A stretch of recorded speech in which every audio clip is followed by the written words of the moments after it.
Dear students, we are discussing about our third chapter, which is fiber to fabric. We have discussed about fiber and fabric. So, tell me what is fabric and what is fiber. If you are able to give me answer, then try to give answer of this question. What do you understand by fiber? Definitely, you are saying this thing that thread like animal or plant tissue is called fiber. We can say this thing. Okay. And what do you think? How many types of fibers are there? There are two types of fibers, natural fibers and synthetic fibers. What do you understand by natural fiber? Natural fibers are those fiber which are obtaining from plants or animals. And what do you understand by synthetic fibers? Synthetic fibers are those fibers which we obtain from chemicals from labs. Okay, very good. We already discussed about one type of fiber, that is cotton. And what do you know about cotton now? Where does it produced? Mostly your answer should be Gujarat like. Okay, Gujarat like state where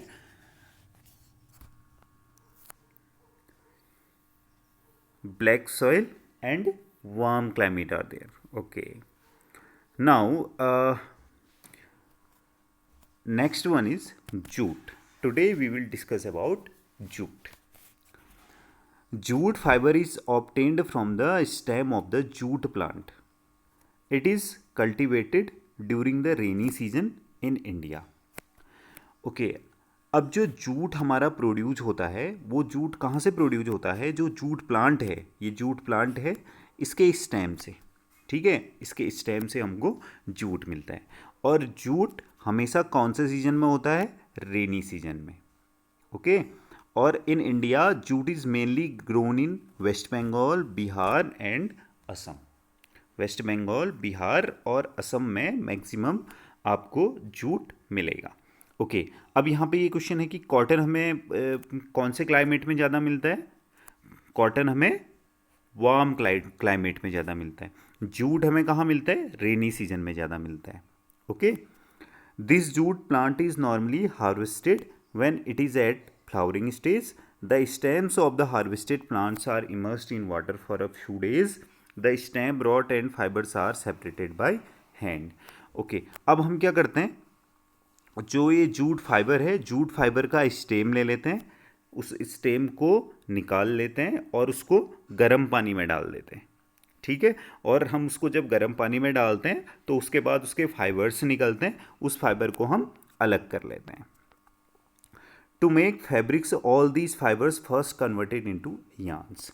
अब हमको fabric बनाना है या cloth बनाना है, तो सबसे पहले हमने उस फाइबर को किस में कन्वर्ट करना है? यार्न में कन्वर्ट करना है. ठीक है, now you know one thing that सबसे पहले हम लोगों ने कॉटन पढ़ा. कॉटन कहाँ होता है? हम लोग रुई बनाते ना, ये इस टाइप की रुई. ठीक है, हमारे पास वो जो चीज़ होती है जो आप खरीद के लाते हैं, आप मंदिर में बैठते होंगे, मंदिर में बैठने के लिए आप इस तरीके से दियों के लिए, है ना, इस तरीके का बनाते हैं. तो आप कॉटन लेके आते हैं, आप कॉटन से सबसे पहले यान बनाते हैं, वो यान बन जाता है. कॉटन इस तरीके का होता है. ठीक, कॉटन आपको बिल्कुल ऐसा मिलता है. यहाँ पर आप देख लो, इस तरीके का कॉटन है. ये तो बिल्कुल आपको कहाँ, जैसे ही आप फील्ड में जाएंगे, फील्ड से आपको इस तरीके का कॉटन मिलेगा. आप उस कॉटन को जब उठाओगे तो सबसे पहले हम कौन सी प्रोसेस करते थे? Ginning process. गिनिंग प्रोसेस में क्या होता है, हम लोग, क्योंकि ये जो कॉटन आपको दिख रहे हैं, कॉटन बॉल्स जो आपको दिख रही हैं, इन कॉटन प्लांट बॉल्स में कुछ सीड्स भी होते हैं, कॉटन सीड्स. तो कॉटन सीड्स को हम गिनिंग प्रोसेस से अलग कर देते हैं, तो फिर हमको जो मिलता है वो प्योर कॉटन होता है. जैसे हम लोग जिसको मेनली रुई भी कहते हैं अपने घर में, है ना. ओके वो कॉटन हो गया. अब उस कॉटन को हमने क्या करना है? उस कॉटन से हमने एक धागा बनाना है, जिसको हम लोग यान बोल रहे हैं. धागा बना रहे हैं ना, यान. यान यानी धागा, जिसको हम लोग धागा कहते हैं. तो अब यान बनाने के लिए हम लोग क्या करते हैं? अपने घर में मेनली क्या करते हैं? हम लोग इस तरीके से काम करते हैं. करते हैं ना, एक हाथ में उसको लेके दूसरे हाथ से उसको ट्विस्ट करते हैं तो वो धागा बन जाता है, यानी यान बन जाता है। तो सबसे पहला काम फाइबर को यान में कन्वर्ट करना होता है। देन यान से हम क्या बनाते हैं, फैब्रिक बनाते हैं, ठीक है। और फाइबर को यान में कन्वर्ट करने का एक तरीका तो ये है जो हम अपने घरों में करते हैं, और भी बहुत सारे तरीके हमारे पास होते हैं फैब्रिक को यान में, फाइबर्स को यान में कन्वर्ट करने। जब यान बन जाएगा then we will convert it into fabrics. ये बात आपको बिल्कुल बहुत अच्छे से ध्यान रखनी है।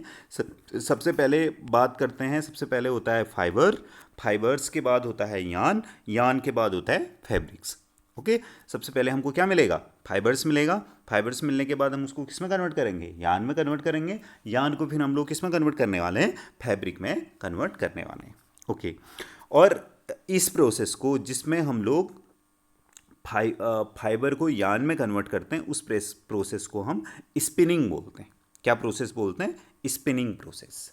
इससे पहले हमने एक प्रोसेस पढ़ी थी, वो कौन सी प्रोसेस थी, गिनिंग प्रोसेस। गिनिंग प्रोसेस हमने किस में पढ़ी थी, कॉटन में। कॉटन में गिनिंग क्या होता है, मैंने आपसे बोला था कि गिनिंग प्रोसेस में हमारे पास कॉटन, जब हम सीधे अगर फील्ड से लेके आएँ कॉटन बॉल्स को, तो कॉटन बॉल्स में हमको क्या मिलता है, सीड्स भी मिलते हैं। तो हम कॉटन बॉल से सीड्स को अलग करते हैं और कॉटन फाइबर्स को अलग करते हैं। इस प्रोसेस को हम लोग गिनिंग बोलते हैं, या कॉम्बिंग आप कह सकते हैं उसको, ठीक है। अब हम लोगों को क्या करना है, अब हमको उस फाइबर को यान में कन्वर्ट करना है, यानी उसका तागा बनाना है। तो यान को तागे में बदलने के लिए हम क्या करते हैं, उसके लिए हमारे पास सबसे इम्पोर्टेंट चीज़ ये चरखा होता है। यू नो अबाउट दिस चरखा।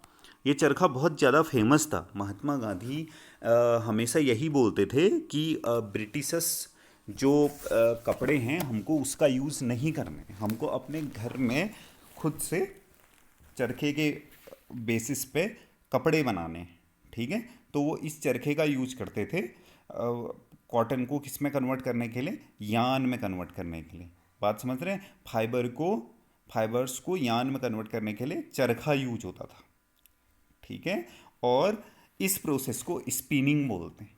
What is spinning, spinning is the process of making यान फ्रॉम फाइबर्स। ओके, और इसके लिए हम लोग सीधे सीधे हाथ से भी करते हैं इस तरीके से जो यान बनाया जा रहा है, लेकिन जो बहुत ज़्यादा फेमस रहा वो कौन सा फेमस रहा, हमारा चरखा। चरखा हमारा बहुत फेमस रहा।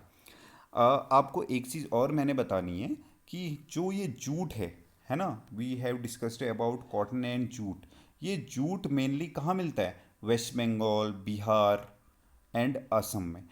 1947 से पहले की मैं बात कर रहा हूँ, जो चरखा महात्मा गांधी जी चलाते थे, उस टाइम पे हमारे यहाँ जूट बहुत ज़्यादा अमाउंट में होता था, क्योंकि जूट मेनली बंगाल वाले इलाके में होता था। If you know this thing, जो बंगाल है, बंगाल में जो सुंदरवन डेल्टा हम लोग जिसको बोलते हैं, ठीक है, सुंदरवन डेल्टा के चारों तरफ हमारा ऑलमोस्ट 80% जूट प्रोड्यूस होता है पूरे वर्ल्ड का। लेकिन उसमें क्या हुआ, फिर वो डिवाइड होके बांग्लादेश बन गया, ठीक है। तो मैक्सिमम जो जहाँ जूट कल्टीवेट होता है वो बांग्लादेश की ओर चले गया, तो बांग्लादेश में भी बहुत अच्छा जूट कल्टीवेट हो जाता है, ठीक है। ये बात आपने ध्यान रखनी है कि किस साइड को आपने ये अपने इंडिया के मैप में देखा होगा, यहाँ पे है ना, इस वाले पार्ट पे जहाँ पे गंगा रिवर यहाँ से फ्लो होके इस तरीके से नीचे आती है, तो इस वाले रीजन में बहुत सारा जूट प्रोड्यूस होता है, ठीक है। ये लोग आप लोग हिस्ट्री में पढ़ेंगे, ओके। और मैंने चरखे के बारे में आपको बताया। चरखा क्या काम करता है, चरखा काम करता है फाइबर्स को यान में कन्वर्ट करने का, और इस प्रोसेस को हम लोग क्या बोलते हैं, स्पिनिंग प्रोसेस हम लोग बोलते हैं। और इसको सबसे ज़्यादा कौन चलाते थे, इसको सबसे ज़्यादा महात्मा गांधी जी चलाते थे, ठीक है। और महात्मा गांधी जी ने क्यों चलाया ये भी आप लोग हिस्ट्री में आप लोग पढ़ेंगे, ठीक है। वो बिल्कुल बोलते थे कि ब्रिटिशर्स की कंपनीज में जो कपड़े बने हैं उन कपड़ों का यूज़ नहीं करना है, हम लोग यही कपड़े खुद से बनाएंगे, ओके। तो by using spinning process yarns are used for making fabrics, okay. अब यान बन गया, अब यान से हमने किस में कन्वर्ट करना है, फैब्रिक में, ठीक है। अब यान से फैब्रिक में कन्वर्ट करने के लिए हमारे पास दो मेथड होती हैं, एक को हम बोलते हैं वीविंग और एक को हम बोलते हैं नीटिंग। एक प्रोसेस वीविंग होती है जो मशीन्स के थ्रू हम लोग करते हैं, और एक प्रोसेस होती है निटिंग। निटिंग तो आप लोग समझते हैं, बुनाई। मेनली जो हमारे घर में वुलन क्लोथ्स बनते हैं, वो वुलन क्लोथ्स सारे के सारे किस प्रोसेस से बनाए जाते हैं? निटिंग प्रोसेस से बनाए जाते हैं। ठीक है, दिस वन, ये देखो निटिंग प्रोसेस, इस तरीके से निटिंग प्रोसेस होती है। ठीक, मतलब हमारे पास ये यान है, ये यान है जिसको आप लोग तागा बोलते हो। ठीक है, अब हमने इसको निटिंग प्रोसेस से, बुनाई की प्रोसेस से पूरी की पूरी स्वेटर बना दी है। ठीक है, तो ये प्रोसेस हमारी कौन सी हुई? Knitting process. और एक दूसरी प्रोसेस वीविंग होती है, जो मशीन्स के थ्रू होती